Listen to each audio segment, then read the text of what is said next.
We live in times of great cynicism about leaders. From politicians to leaders in business and entertainment and spiritual leaders, we find ourselves surrounded by stories of leadership failures.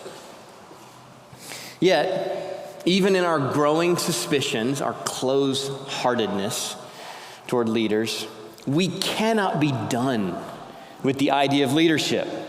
It is both a practical necessity and it's a deep longing of the human heart. God made us to be led. We were made for true leaders, for good leaders, and we ache for them. For leaders who will bless their followers and seek the good of their followers rather than use them. And this angst about leaders in our times makes Psalm 72 an especially relevant word for us. And not just as humans, and not just as those who are alive in 2023, but in particular for us as a church, as we'll see. Psalm 72 is a prayer for the ideal leader. And it's the 3,000-year-old prayer, cast in the terms of ancient Israel. We'll try to wade through that. And yet the vision is strikingly timeless, both in terms of its ultimate fulfillment and in terms of its personal application to us in our various roles and manifestations of leadership. We all are led. So this is relevant. And most of us serve as leaders in some aspect of our lives, whether as father or mother or older sibling or some role at work or on a team or in the neighborhood or with extended family. Now, the question we might have on the face of Psalm 72 is, who is this king that the psalm is originally for? Before we learn about it in 2023 and have a vision and seek to grow in our own leadership, who is the king of Psalm 72? The superscript up at the top says, of Solomon. So does that mean Solomon wrote it for his son? But verse 20 at the end says, the prayers of David, the son of Jesse, are ended with this great vision of a future leader. Does that imply that the prayer, Psalm 72, is a prayer for David's royal son? That was Solomon. I think that an aging David praying for his son Solomon probably makes the most sense of this psalm in its larger context. There are themes here that very much belong to the end of David's reign, and we saw in Psalm 71 talking about aging. 2 Samuel 23 has some similar themes at the end of David's reign, and then Solomon prays in some similar ways at the beginning of his reign. But as I hoped you expect by now, as we're almost halfway through the Psalms, it's amazing, almost halfway through, I hope you expect that this psalm is going to end up being about Jesus.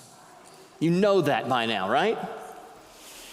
Sometimes it's subtle enough that we deal with the whole psalm mainly in its original context, and we talk about the glimpses and hints and subtleties that point to Jesus at the end. But it's not subtle in Psalm 72. Now, Psalm 72 is not strictly messianic like a Psalm 110, as we'll see in a couple summers, 3 summers. This really is a prayer for Solomon or other royal sons in the royal line, yet the vision of this psalm is so expansive. Verses 8 to 11 talk about a king without borders to the ends of the earth. No human king has ever done this, not just in Israel. In verses 5 to 7, pray for a king without end. At least his name and influence don't end, if not also his life. The majesty of this king for all time and in all places over all nations swells beyond what any Israelite king ever came close to realizing. So, as Christians, we know where this is going. David may have prayed this for his royal son, Solomon. Solomon may have prayed it for his royal son. But only the one Messiah fulfills Psalm 72. That is, only Jesus. And yet, Psalm 72 has relevance beyond Jesus, so to speak. Relevance for us in real live manifestations, in various imperfect measures in those who seek to walk like Jesus in our leadership today. Every good and godly leader instantiates this vision in some real, though imperfect ways. So, as we look at Psalm 72 this morning, let's highlight 4 aspects of this ideal leader. 4 aspects of his leadership. And it's fulfilled perfectly and primarily in Jesus. And secondarily and imperfectly in Christian leaders of all kinds. So as we go through the 4 aspects, hear both relevance to Jesus and application to us. Number 1, his people flourish. This is verses 15 and 17, mainly verse 15 to 17. His people flourish. Verse 7 prays, in his days may the righteous flourish and peace abound. And then verses 15 to 17, especially verse 16, flesh out this flourishing. Look at 15 to 17. Long may he live. May gold of Sheba famous for its gold. It's the best of gold, Sheba's gold. May gold of Sheba be given to him. May prayer be made for him continually and blessings invoked for him all the day. May there be abundance of grain in the land. On the tops of the mountains may it wave. May its fruit be like Lebanon. And may people blossom in the cities like the grass of the field. May his name endure forever. His fame continue as long as the sun. May people be blessed in him. All nations call him blessed. So one aspect of this ideal leader is his people flourish. The flourishing of the people is a measure of the goodness of the leader. So how so? How do the people flourish? Well, for one, they have resources. They have abundance of grain and fruit in verse 16. And even the tops of the mountains, that means that's the most unlikely of soils. Mountaintop soil, very unlikely for a good crop. Even the tops of the mountains wave with grain. Under this ideal leader, the people prosper.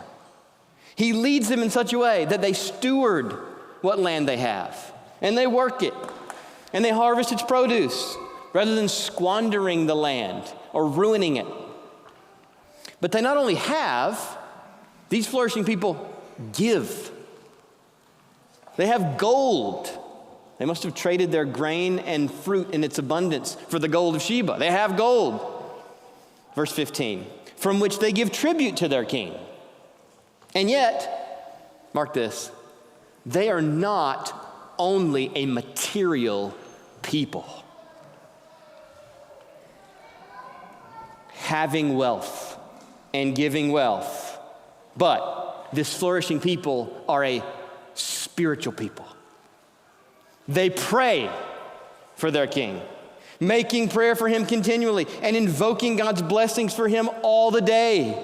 Verse 15, this is an essential mark of a flourishing people.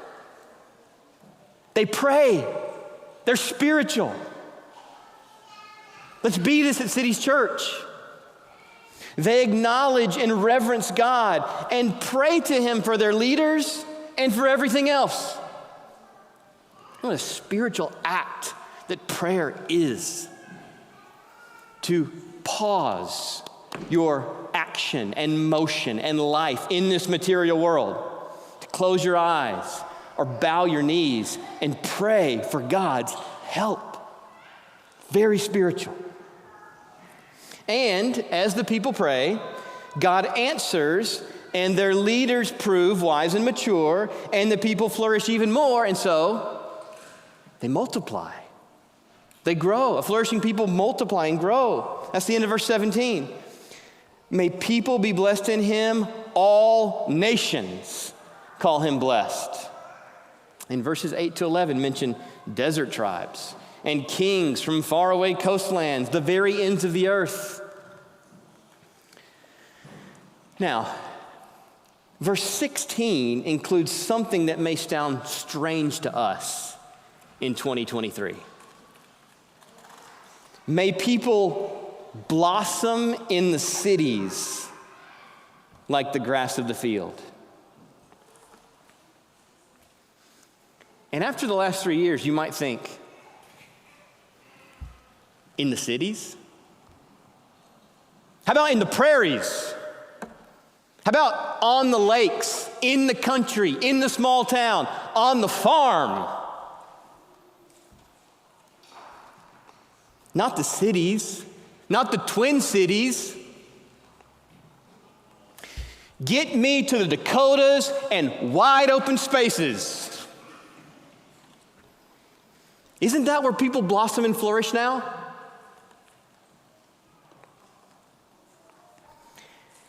It might be for a short time. Yet the prayer of verse 16 gives us a glimpse in how to think Christianly about cities and the Twin Cities in which we live. Just this week, I was in Manhattan with my family of 6, with an 8-year-old and a 6-year-old. From there, we took the train and stayed in downtown Philadelphia. And I talked ahead with Pastor Kenny, who's from Philadelphia, and he told me what parts to avoid in Philadelphia because apparently not everything in Philadelphia is blossoming. And then on our way home, our flight was delayed out of Philly. We got to Detroit late. We couldn't get our connection, and we couldn't get a family of 6 on a flight anytime the next day. So we stayed 2 unplanned nights in Detroit.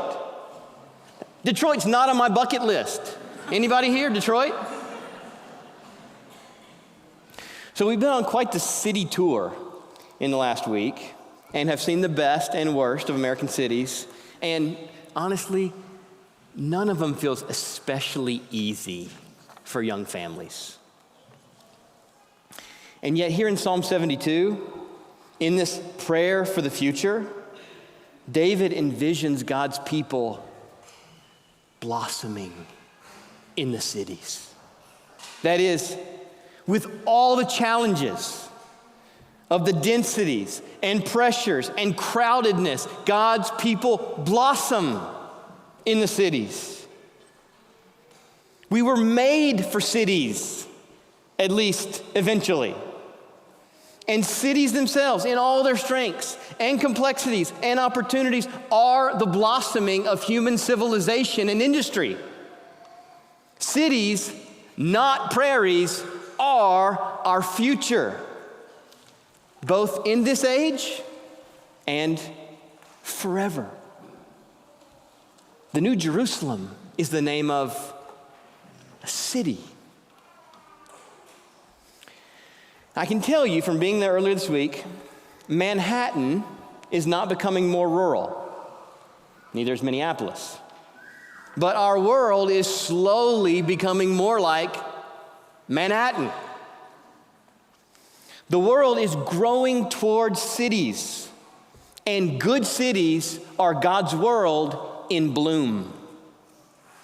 And as a church in the central metro, filled with people from all around the metro, urban and suburban. I'm including you suburbanites in this. This is not anti-suburban. We should be encouraged by this vision and prayer. Blossoming in the cities can happen even in this age, is possible. Pray for it, seek it, try it, endure in it. And one day, for sure, it will happen under the full and final reign of the ideal leader. Which relates to that little phrase in verse 17, in him. This happens in him. May people be blessed in him. So, to understand the flourishing of the people, we need to know more about the leader himself. So his people flourish. Number two, his strengths serve the people's good. Now we pick up verses 1 to 4. His strengths serve the people's good. Look at the beginning. Give the king your justice, O God. May your righteousness to the royal son. May he judge your people with righteousness and your poor with justice. Let the mountains bear prosperity for the people and the hills in righteousness. May he defend the cause of the poor of the people. Give deliverance to the children of the needy and crush the oppressor. So there's a threefold vision of leadership here for the skills or the abilities or competencies or strengths of this ideal king. The first is his ability to make the decisions that leadership requires. This is not insignificant. To make wise and skilled judgments. In other words, the king decides. Verse 1 is literally, give the king your judgments. It's plural. Give the king your judgments, O God. Make him wise and discerning in the countless decisions that it takes to lead well. Help him to know in the ever-changing, ever-complex situations of life and leadership how to navigate the moment, not for his own private good, but for the good of his people. You know, we all want to make decisions when they're easy. Freedom, I make my own decisions. There's all sorts of easy decisions we love making for ourselves. Good leaders have to make the hard decisions that most people don't want to make, and do so in a way that does not have their own private interest in view, but the good of the whole people, which is often personally costly to the good leader. So the king decides, and there's a great burden in good leadership on those decisions. Second, the king provides. We saw the mention of mountains already in verse 16. And here, the mountains bearing prosperity for the people, that's a sign of abundance. If mountains are bearing prosperity, then of course the other lands are. And we can say this about the king's leadership. He guides the people in such a way that they steward the land and they reap its natural benefits in season. They don't let a harvesting season pass in laziness or a summer pass. They at least conserve the land. They sow in the spring, they gather at harvest, and so through his able leadership, he provides for the people. It's not that he's independently wealthy and just gives. He leads them in such a way that he provides for them through their involvement in the enterprise. And then third, verse 4, he protects his people, which has two parts to it. He defends the cause of the vulnerable, and he crushes the oppressors of the vulnerable. These two go together, two sides of one coin, complement each other. Oppressors don't just go quietly when the king shows up for the rescue. Oppressors must be confronted and defeated. Just think of the Egyptians as they bore down on the Israelites at the Red Sea. They didn't just go home. They had to be defeated. To protect his people, the king must crush his enemies. More on that in a minute. But note, the ideal king not only exercises wisdom and provides for his people, but he also protects them, and particularly those who are weak and needy and poor. That is, those without the power to protect themselves. The leader leverages his strengths to protect his people who are weak. That's what Jesus does for us, and why Christians from the very beginning have been people with hearts to help the weak, the needy, the poor, the orphan, the widow, the unborn.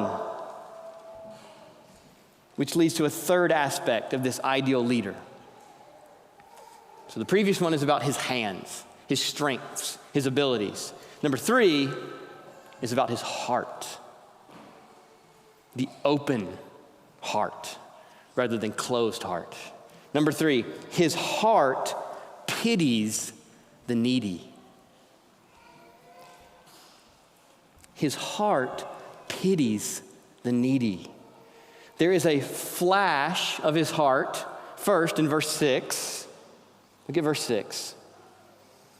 May he be like rain that falls on the mown grass, like showers that water the earth.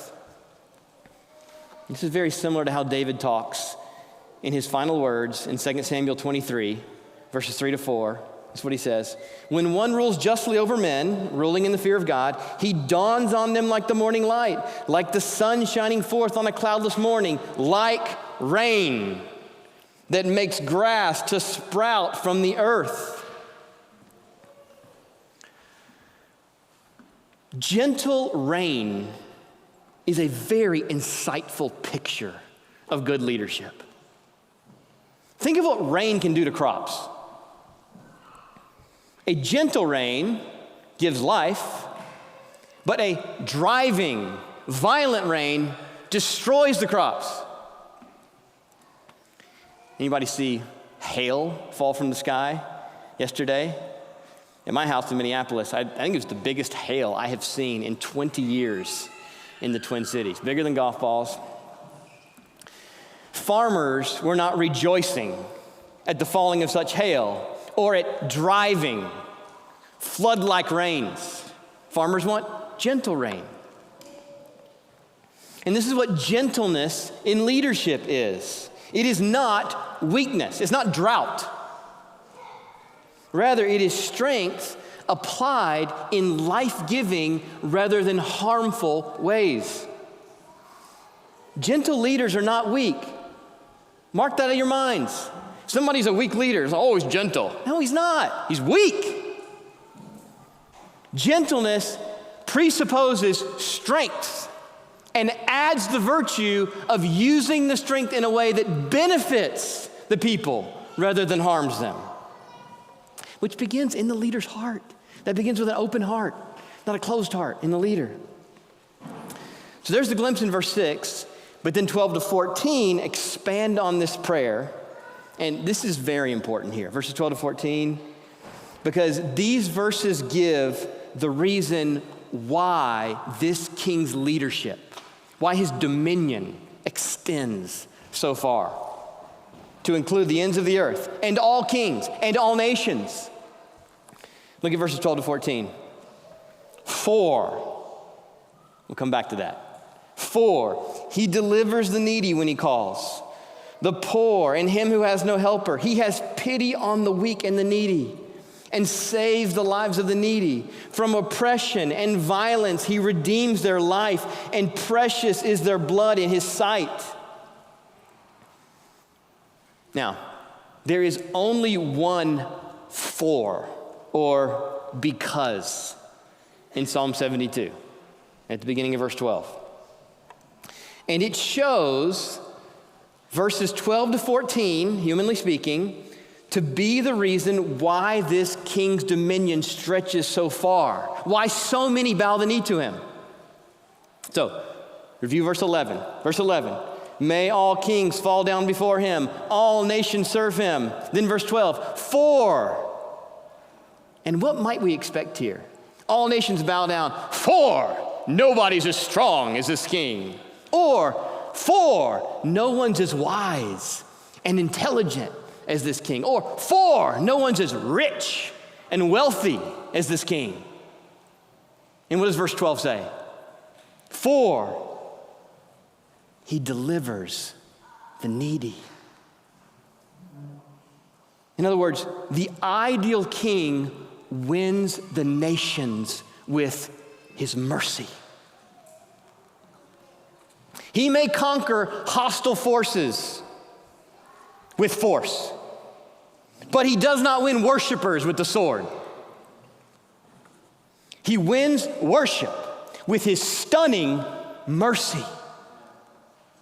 He works for the joy of the needy, the weak, the poor, and in doing so, he reveals his warm heart of pity, of compassion, and wins others to bow the knee. In the prelude this morning, I know, we're coming in, we're gathering at the prelude. Some are talking gloriously, greeting each other with figurative holy kisses as we gather. And the band singing. Some of you may have heard the words, others not. Glorious hymn by Isaac Watts called Jesus Shall Reign. And in one of the verses of Jesus Shall Reign is about Psalm 72. That's why we did it. Thank you, Max. Psalm 72. One of the verses goes like this. Here we go. People and realms of every tongue dwell on his, what do they dwell on? Power, smarts, IQ, wealth. Dwell on his love with sweetest song. That is Psalm 72. This ideal king, in his unequaled strength and wisdom and wealth, has pity on weak people. He has compassion on the needy. He is sympathetic to the desperate, the humble, who own their need for rescue. And his heart of mercy wins his people and the nations. But what about the tension in verses 4 and 14? I don't know if you caught that as Matt read the passage. There's two mentions of oppressor or oppression. Verse 14 says that he redeems his people from oppression and violence. This is good. He's anti-violence, right? He's redeeming his people from oppression and violence. And verse 4 says he crushes the oppressor of his people. All right, so at this point, we're not talking about his gentleness toward his own people, but we're talking about his strength in protecting his people. And when he does so, does he oppose violence or use it? Because crush the oppressor is strong language. Sounds like violence to me. Or is it? I think the answer is at least this. The way he opposes violence of necessity is by crushing the oppressors. And crushing an oppressor, a known oppressor, is very different than oppressing with violence. Jesus is never the oppressor. He crushes the oppressors, and he does so in a very unexpected way. And that leads to a final aspect of this ideal leader. Number 4, his God gets glory. Verses 18 and 19. It's amazing Psalm 72 ends like it does. I mean, the glory of the king in verse 17. I mean, it's his name, his fame. This king is so glorious. And then that glory gives way to verses 18 and 19. Look at 18 and 19. Blessed be the Lord, the God of Israel, who alone does wondrous things. Blessed be his glorious name forever. May the whole earth be filled with his glory. Amen and amen. So as wondrous as this ideal leader is in his wise decisions and gracious provisions and strong protection of his people and stunning mercy, Verse 18 says, God alone does wondrous things. In other words, either this king is God himself, which is true of Jesus and unique of Jesus, or also, the wondrous works of this good godly leader are wondrous works of God. Both are true for Jesus, just the second are true of other godly leaders. So not only does the king's name and fame endure, but also God's glorious name will be praised forever in the whole earth, without end or limit, without expiration or borders. Here's an important clarification here. Psalm 72 doesn't say that God gets the glory and not the king. The king gets glory big time. And God gets glory in the king. The king gets honor and praise, gifts of gold, cries of long live the king, an enduring name, ongoing fame. Yet all of that is in complement to, not in competition with, the glory of God. You might hear Philippians 2, 9-11 here. God has highly exalted him and bestowed on him the name that is above every name, so that at the name of Jesus, every knee should bow in heaven and on earth and under the earth, and every tongue confess that Jesus Christ is Lord, to the glory of God the Father. The royal Son is exalted and given a name above every name, and all of it to the glory of his Father. It is not Father glorified or Son glorified, but Father glorified in Son and Son glorified in Father. Which leads, as we close here, to two particular words of hope for us as a church. This is for August 2023. This is a right now hope. The first hope concerns the perfect leader, the fulfillment of Psalm 72, Christ himself.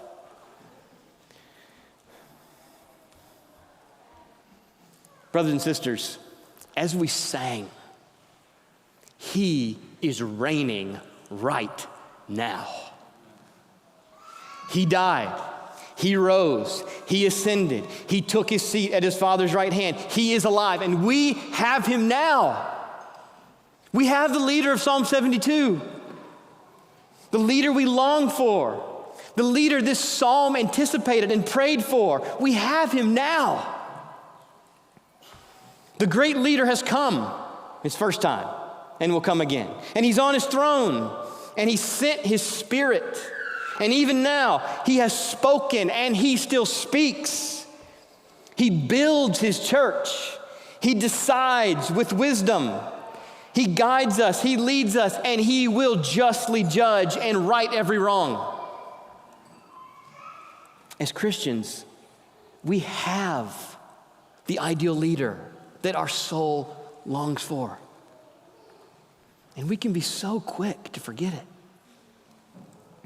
And for us as a church, a word of hope for this season is that our chief shepherd hasn't moved. And he won't move. For our first 5 years as a church, we had no pastoral transitions. It was very unusual. You know of any other church, Jonathan? First 5 years, no transitions in pastors. Very unusual. But in the last 3 years, we have had pastors move to Wisconsin, Washington State. Just see a map in your head. Wisconsin, Washington State, Missouri, Florida, Idaho. Like covering the whole map. I guess Southwest is coming. Who's going Southwest? It's no condemnation on our dear brothers who have moved. God calls. There's no wrong necessarily in their moving. People move. God calls. They didn't leave the faith. They left the state. And you know what? We planted this church to outlive us. We all plan to transition, at least to heaven. Under shepherds, pastors, will come and go. Jesus will not. And the under shepherds are not the chief shepherd of the church, including ours. Jesus is, and he is the one perfect, immovable leader who will only come closer in his second coming.